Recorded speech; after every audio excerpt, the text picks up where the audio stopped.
இந்த சமயத்துல கரெக்டா பிளான் பண்ணி ஒர்க் அவுட் பண்ணா பரணி கார்த்திக் ரெண்டு பேத்தையும் நம்ம ஈஸியா ஏமாத்திடலாம். அப்புறம் இருக்கிறது ஸ்வாதி மட்டும்தான். அந்த ஸ்வாதிய நம்ம விஜய்க்கு கல்யாணம் பண்ணி வச்சுட்டா நாம அந்த குடும்பத்தோட நெருக்கமாயிடுவோம். அப்புறம் நாம நினைச்சதெல்லாம் ஈஸியா சாதிக்க முடியும். டாடி, விஜய்க்கும் ஸ்வாதிக்கும் கல்யாணம் பண்றதுக்கு சீக்கிரமா ஏற்பாடு பண்ணுங்க. Very good. நல்ல ஐடியாஸ் நல்லவங்க கிட்ட தான் வருமா? என்ன டாட், கிண்டல் பண்றீங்களா? இல்லம்மா, உண்மைதான் சொல்றேன். இந்த உலகத்துல ரெண்டு பேர் நல்லவங்க. ஒன்னு நீ, இன்னொன்னு நீதான். போதும் டாட். முதல்ல விஜய் ஸ்வாதி கல்யாண விஷயமா மம்மி கிட்ட பேசுற வழிய பாருங்க. அவ்வளவுதானே? நீ உட்காரு. இப்ப பார். Uma darling, Uma darling, Uma darling. வரேன். நீ ஆபீஸ்ல இருந்து வந்துட்டியா? ரங்கா எப்படி இருக்கா? நீ போய் பார்த்ததாலதான் ரங்கநாயகிக்கு ஹார்ட் அட்டாக் வந்துச்சுன்னு உன் மேல பழி போட்டு ஆபீஸ்ல எல்லாரும் பேசிட்டு இருக்காங்க. ரங்கநாயகிக்கு ஏதாவது ஒண்ணு ஆச்சுன்னா அதுக்கு நீதான் காரணமா.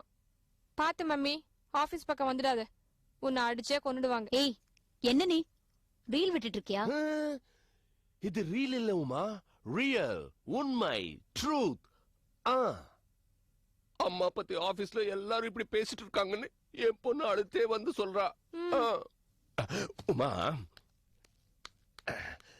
இது எல்லாத்துக்கும் ஒரு ஃபுல் ஸ்டாப் போடணும்னா நான் ஒரு ஐடியா சொல்லட்டுமா? என்ன? நம்ம விஜய்க்கு கல்யாணம் ஏற்பாடு பண்ணா எப்படி? என்ன பேசுறீங்க? விஜய்க்கு கல்யாணம் பண்றதுக்கும் இதுக்கும் என்ன சம்பந்தம்? டியூப்லைட். விஜய்க்கும் ஸ்வாதிக்கும் கல்யாணம் பண்ணா எல்லா ப்ராப்ளம் சால்வ் ஆயிடும். நோ. ஏற்கனவே பரணிக்கும் மோகினிக்கும் கல்யாணம் ஏற்பாடு பண்ணதுல நான் அவமானப்பட்டதெல்லாம் போதும். மறுபடியும் அவமானப்பட நான் தயாரில்ல. வேண்டாம், இந்த விஷயத்தை டிராப் பண்ணிடுங்க. என்ன உமா, நான் எப்போ எது சொன்னாலும் நீ கேட்க மாட்டேங்கிற. Hey, my son. டேய், உனக்கு கல்யாணம் ஏற்பாடு பண்ணணும்னு நாங்க முடிவு பண்ணிட்டோம். நீ யாராவது லவ் பண்றியா? டாட், என்ன இது அவன்கிட்ட போய் லவ் பண்றியான்னு கேள்வி கேட்டுக்கிட்டு? அவன் ஸ்வாதியை லவ் பண்ற விஷயம் தான் ஊருக்கே தெரியுமே.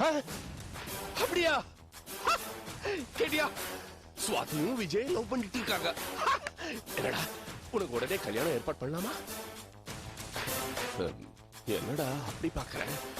பெத்தப்பண்டா, பெத்த பிள்ளைக்கு கல்யாணம் ஏற்பாடு பண்ண கூடாதா? சொல்லு விஜய், இம்மிடியா ஏற்பாடு பண்ணிடலாம். என்னவுமா எதுவும் பேசாம நிக்கிற? விஜய் வரதுக்கு முன்னாடி கல்யாணம் ஏற்பாடு பண்ணீங்க, அவகிட்ட பேசுங்கன்னு சொல்லல. இது வந்திருக்கான் இல்ல, பேசலாம்ல? அங்க இருக்கா, நான் பேசுறேன். சொல்லுடா, உடனே கல்யாணம் ஏற்பாடு பண்ணலாமா? ஸ்வாதியை நான் லவ் பண்றேன்னு யார் உங்ககிட்ட வந்து சொன்னது? டேய், என்னடா இப்படி பேசுற? ஸ்வாதியை கூட்டிட்டு பைக்ல சுத்துற, அது லவ் இல்லையா? பைக்ல கூட்டிட்டு சுத்தினா லவ் பண்றேன்னு அர்த்தமா? அந்த பொண்ணை தான் கல்யாணம் பண்ணிக்கணுமா? அப்படின்னா விஜய், நீ ஸ்வாதியை லவ் பண்ணலையா? மா, உங்களுக்கு எதுவும் தெரியாதுமா. நீங்க எல்லாம் என்ன நினைச்சிட்டு இருக்கீங்க? ஸ்வாதியை நானும் லவ் பண்றோம், எங்க ரெண்டு பேத்துக்கும் கல்யாணம் பண்ணி வச்சா ரங்கநாயகி குடும்பத்தை ஏமாத்தி சொத்தெல்லாம் அபேஸ் பண்ணலாம்னு பிளான் பண்ணிட்டு இருக்கீங்களா? அது நடக்காது. ஏன்னா ஸ்வாதியை நான் லவ் பண்ணல.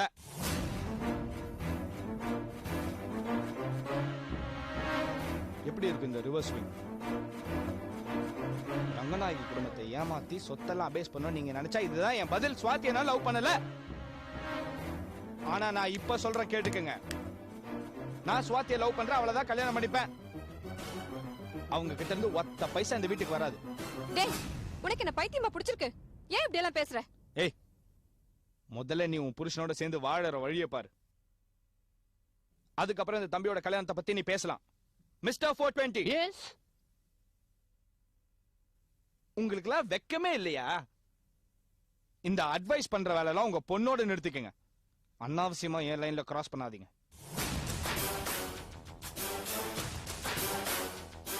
என்ன உமா எதுவும் பேசாம நிக்கிறேன்? பேச வேண்டியதானே? கல்யாணம் பண்ணிக்கோன்னு சொல்ல வேண்டியதானே? பதில் சொல்ல. சரியான துப்பு கிட்ட மனுஷனா இருக்கீங்க. முதல்ல பொண்ணை நல்லபடியா வாழ வைக்கிற வழியை பாருங்க. அப்புறம் பிள்ளைக்கு கல்யாணம் பண்றத பத்தி யோசிக்கலாம். ச்சே. என்னடா இது, பொண்ணு நல்லா வாழ வைங்க நல்லா வாழ வைங்கன்னு சொல்றாங்க. பேபி, இப்போ நீ நல்லா தானே வாழ்ற? எனக்கு ஒரு டவுட், நீ நல்லா தானே வாழ்ற? ம்.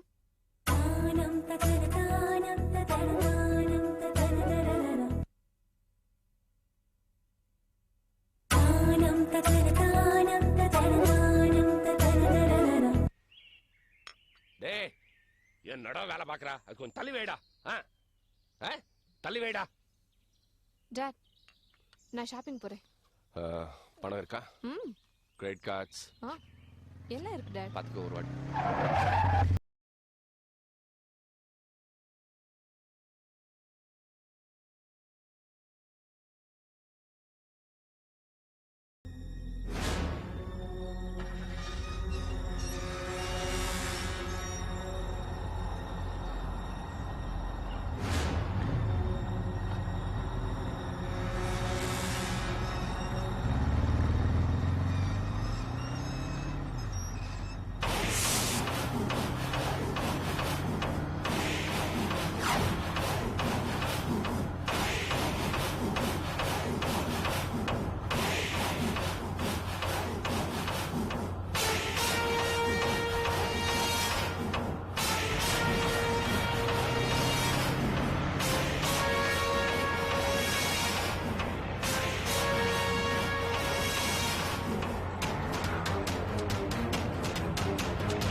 அடிச்சிட்டு ஓடுறான்.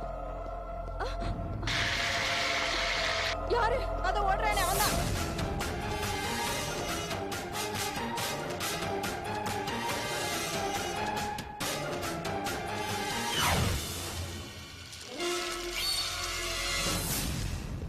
டேய், நைட் யாரா சாஸ்திரி பக்கம் போனது? சொல்றானா? யாரா போனது? 4 பேர் தவிர வேற யாரும் போயிருக்க முடியாது. சொல்றா. என்னோட முறைக்கிற? சொல்றா. இன்ஸ்பெக்டர் வாங்க சார். யோ, இவங்களை கூட்டு போயா. வாங்க சார், உட்காருங்க. உட்கார்றதுக்கு நேரம் இல்ல. வாங்க வாங்க, என் கூட வாங்க. எங்க சார்? கதம்பம் ஃபுட் ப்ராடக்ட்ஸ்ல சித்ரான்னு ஒரு பொண்ணு வேலை செய்றான். அந்த பொண்ணு அரெஸ்ட் பண்ணி இங்க கூட்டிட்டு வந்து தோலை உரிங்க. சித்ரா யார் சார்? ரங்க நாக்கியோட டாட்டர் இன் லா. அவங்கள எதுக்கு நான் அரெஸ்ட் பண்ணோம்? என்ன இன்ஸ்பெக்டர், இன்னைக்கு விளக்கமெல்லாம் கேக்குறீங்க? நான் சொல்ற வேலை நீங்க செய்ய மாட்டீங்களா? நான் சொல்ற வேலை நீங்க செய்ய மாட்டீங்களா? சார், செய்வேன் சார். அப்புறம் என்ன? ஹோட்டலுக்கு சாப்பிட கூப்பிடுங்க, வரேன். உங்க வீட்டுல பர்த்டே பார்ட்டியா சொல்லுங்க, அதுக்கும் வரேன். அதை விட்டுட்டு நீங்க சொல்ற ஆளெல்லாம் என்னால அரெஸ்ட் பண்ண முடியாது சார். ஓஹோ, அப்படியா? டாட், நீங்க கொஞ்சம் சும்மா இருங்க. இன்ஸ்பெக்டர், இந்த லெட்டர் கொஞ்சம் படிச்சு பாருங்க.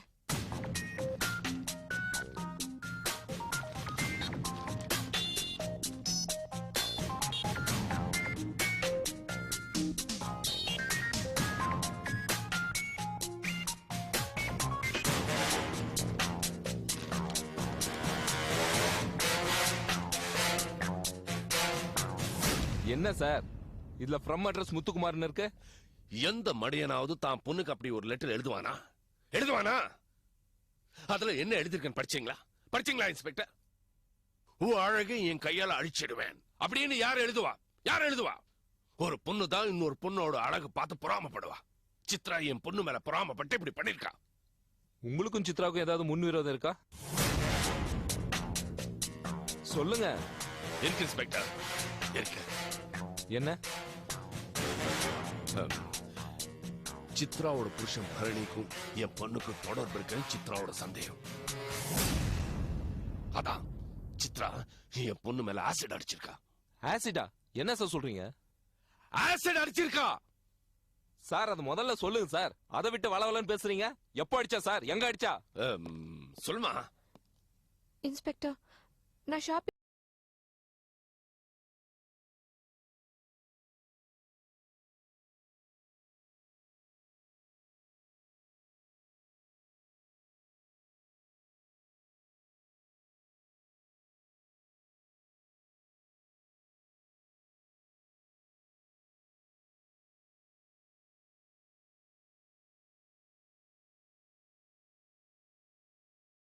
இந்த லெட்டர்ல இருக்கிற கையெழுத்து சித்ராவுடையதா?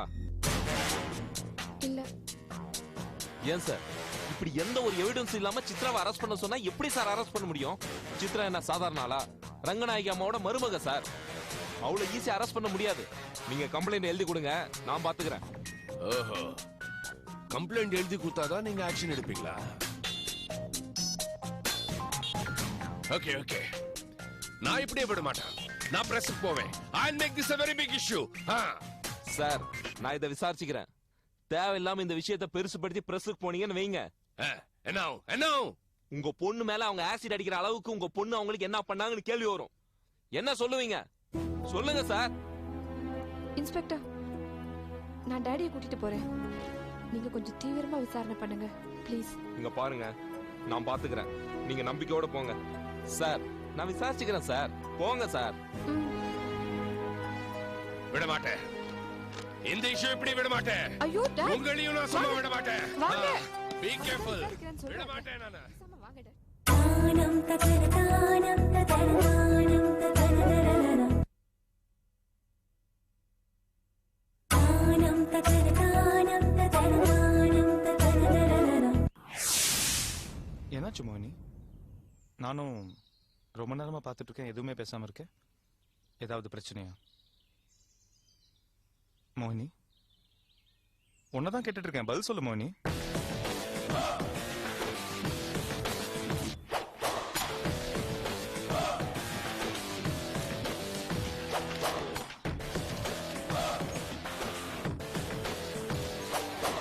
இதை யார் எழுதுனது சொல்லு. கையெழுத்து பார்த்தா உன்னோடது மாதிரி இல்ல. ஏன் சொல்ல என்ன மிரட்டுற? எதுக்காக மிரட்டுற? உன்னோட ஆசை வார்த்தைக்கு நான் மயங்கலன்னு என் முகத்துல ஆசிட் அடிக்கிறதுக்கு ஆள் ஏற்பாடு பண்ணிருக்கேல்ல. என்ன சொன்ன? ஆசிட் ஊத்த நான் அமிச்சேனா? நீ எப்படா என் ஆபீஸ்க்கு வருவேன்? இந்த முகத்தை நான் எப்படா பார்த்து ரசிக்க முடியும்? நான் டெய்லி காத்துட்டு இருக்கேன். நான் உன் முகத்துல ஆசிட் ஊத்த நினைக்கிறேன்னா? ஆமா, நீதான் நினைக்கிற. நீதான் அன்னைக்கே சொன்னேல்ல, உனக்கும் எனக்கும் நடுவுல செந்தில் வந்தா அவரை கொன்னுடுவேன்னு சொன்னேல்ல. இப்ப நிஜமாவே உனக்கும் எனக்கும் நடுவுல செந்தில் இருக்கிறதால என்ன பயமுறுத்ததுக்காக என் முகத்துல ஆசிட் அடிக்கிறதுக்கு ஆள் ஏற்பாடு பண்ணிருக்கேன். இதானே இதானே சொல்ல உண்மை. உண்மை உண்மை என்னன்னு தெரியுமில்ல? இது பாரு, எனக்கு நீ வேணும்னு நினைச்சேன் மைய, நினைச்சேன் நினைக்கிறேன். கட்டாயம் இப்பவே வேணும்னு நினைச்சேன் மைய, இந்த நிமிஷமே உன்னை கூட்டிட்டு போய் ரூம்குள்ள வச்சு 1 வருஷமோ 2 வருஷமோ உச்சந்தால இருந்து உள்ளங்கால் வரைக்கும் என்னால அனுபவிக்க முடியும். ஆசிட் ஊத்த நினைக்கிறேன். இது பார், எப்பவுமே எனக்கு யாசகம் கேட்டு பழக்கம் இல்ல. நான் சின்ன வயசா இருக்கும் போது தோ இவ்வளவுதான் இருந்தேன். பசி கண்ணதுக்கு பண்ண கையில காசு இல்ல. டீ கடைக்காரங்கிட்ட போய் நான் கை நீட்டி கெஞ்சலையே. கல் எடுத்தேன், ஓங்கி அவன் மண்டையை உடைச்சிட்டு பண்ண எடுத்துட்டு போயிட்டே இருந்தேன். அப்படிப்பட்ட எனக்கு நீ எல்லாம் தூசி.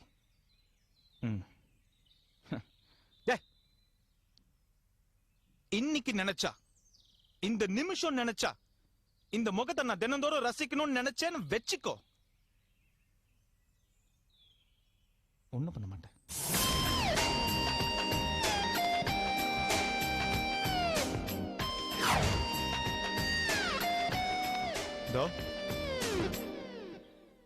இந்த தலை வரைக்கும் வெட்டி பாடம் பண்ணி டெய்லி அதுக்கு முத்தம் கொடுத்துட்டு போயிட்டே இருப்பேன். உன் முகத்துல ஆசிட் ஊத்த ஒருத்தரால மட்டும் தான் முடியும். யாரு?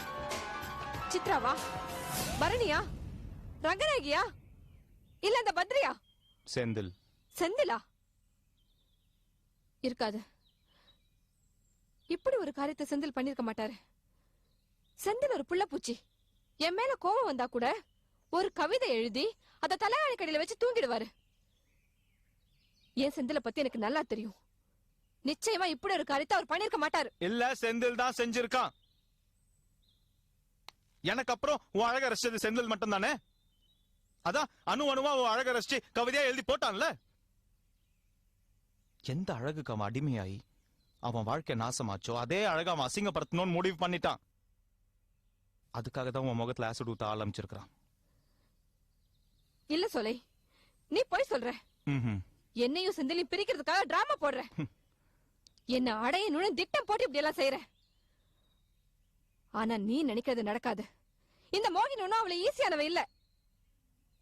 உன்னோட மிரட்டலுக்கெல்லாம் பயந்து உன் இஷ்டப்படி நான் நடந்துக்க மாட்டேன். நீ நினைக்கிறது என்னைக்குமே நடக்காது.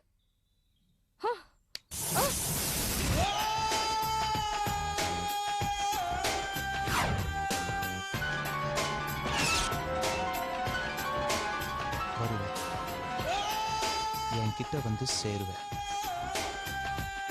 காத்துட்டு இருப்பேன். சும்மா அந்த மிரட்டுற வேலையெல்லாம் வச்சுக்காத, புரியுதா?